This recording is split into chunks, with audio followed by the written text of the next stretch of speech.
Result of climate change and those higher temperatures we've been talking about, marine life around the UK is also expected to change over the next 100 years. Scientists at the Centre for Environment, Fisheries and Aquaculture Science have studied 19 marine species to find out how their habitats would be affected by rising sea temperatures. They predict that as the water warms, some wildlife will move north. These areas will become biodiversity hotspots, while areas in the south and west are at risk of losing certain species altogether. Some creatures, like sharks and rays, are expected to find suitable habitats and become more adaptable. However, static or reef-building species like sea pens, sea fans and the ocean quahog, it's a type of clam, could lose up to 40% of their habitat by the end of the century. Well, Dr. John Pinegar, who co-authored the report, says the data will help inform decisions on how to support marine life in the future. Just after 7:15, and more than 2,000 children will be donning in their dancing shoes later today to prove that ballet is for everyone. Sing, Dance, Leap is a celebration of Bradford's rich cultural history, as seen through the eyes of children, after it was designated this year's City of Culture. Our culture editor, Katie Razzle, has been to watch rehearsals. Now, when you think about 3D printing, you might think of machines making plastic models or toys. But what about this, making body parts? It's fascinating because after being left with devastating facial injuries in a crash, a cyclist from Somerset has become one of the first people to be helped by an NHS facility doing just that, printing body parts. We've got a report from our health correspondent Matthew Hill. It does contain some details that you might find upsetting.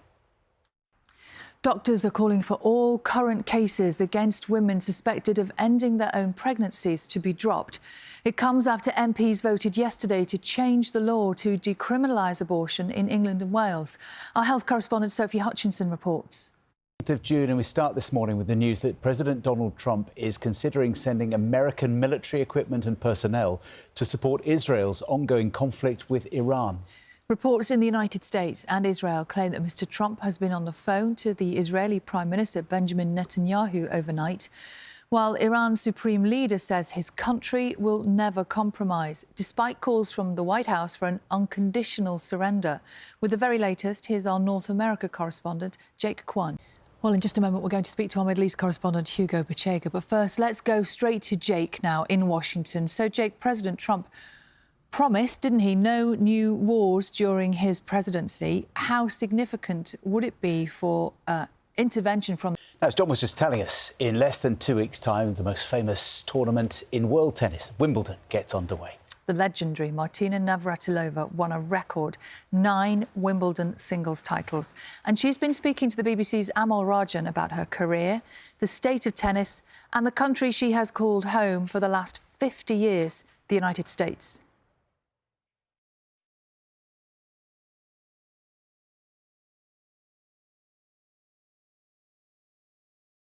What we do need to know is what's happening where you live. Here's the news.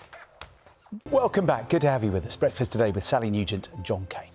Now, in the next half hour, we will get an official update on the UK's inflation rate. That is, of course, how quickly prices are rising. And Ben is poised with his pen and the progress of technology and being used to change somebody's life. Yeah, and the difference it makes to someone's confidence. Yeah. So good. Good for David for sharing that with us this morning. Right, 24 minutes past 6.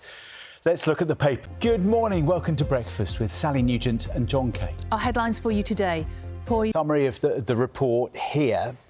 It says that she was not arrested at the scene because she was deemed by police to be in a state of shock at the time and that it was therefore not necessary to question her or arrest her. Which they've apologised. I wonder your reaction to that apology. I imagine it's complex. To make as we go forward. But that's at 9:30, but at 8:30, let's get the news, the travel and weather where you are. See you in a second. In the next hour, we will get the very latest inflation figures for May. Analysts think it will be a little lower than in April, but with the conflict in the Middle East pushing up oil prices, there is a warning that things could change very quickly, as our business correspondent Theo Leggett reports. The government is expected to announce another delay in the opening of the HS2 rail line later on. We will also find out later how the government plans to reduce the country's welfare bill. It's already been announced that there will be changes to personal independence payments, or PIP, something which has split opinion between Labour MPs. Our political correspondent Ian Watson has been speaking to those on both sides. Hello there, it's Wednesday the 18th of June and we start this morning with the news that President Donald Trump is considering sending American military equipment and personnel to support Israel's ongoing conflict with Iran. Reports in the United States and Israel claim that Mr. Trump has been on the phone to the Israeli Prime Minister Benjamin Netanyahu overnight, while Iran's supreme leader says his country will never compromise, despite calls from the White House for an unconditional surrender. With the very latest, here's our North America correspondent, Jake Kwan. Easier, not easy enough for me, I have to say. Me. Everyone remembers that one teacher who had a special impact on their life. Well, today is National Thank a Teacher Day, a chance to show appreciation for those educators who go the extra mile. Our reporter Graham Satchell has more. Criticised Northamptonshire Police's handling of the investigation into the death of Harry Dunn. A 19-year-old was killed in 2019 after being hit by a car driven by the American diplomat Anne Sekulas. The report says that she could and should have been arrested. Let's go live now to handle the investigation into the death of Harry Dunn. 19-year-old Harry was killed 6 years ago after being hit by a car driven by the American diplomat Anne Sekulas. Well, today's report says that she could and should have been arrested. Let's speak live on Breakfast now to Harry. John is with us with the sport and more tennis. It is, and easy to sort of feel the idea from those images there, don't you, of how close the crowd is to the players. Those big tennis events, Wimbledon, it's very, very tight. Important they feel safe. We've had so many stories the last few days about social media and people in sport, haven't we? But people are speaking up about it, which is really good. It's got to stop. Yeah. It's just after 7:45 and Carol has the weather for us and... Time to get the news where you are. Lovely sunshine there in London, but the temperatures are going to start rising apparently in the next few days and it's quite a concern for a lot of people, isn't it? Is it? Yes. Because of water levels. Yeah, yes, water levels and heat. Welcome to Breakfast today with Sally Nugent and John Kay. Now, an independent review has criticised... Let's talk to Gethin and Holly at Morning Live. I bet you guys have got teachers who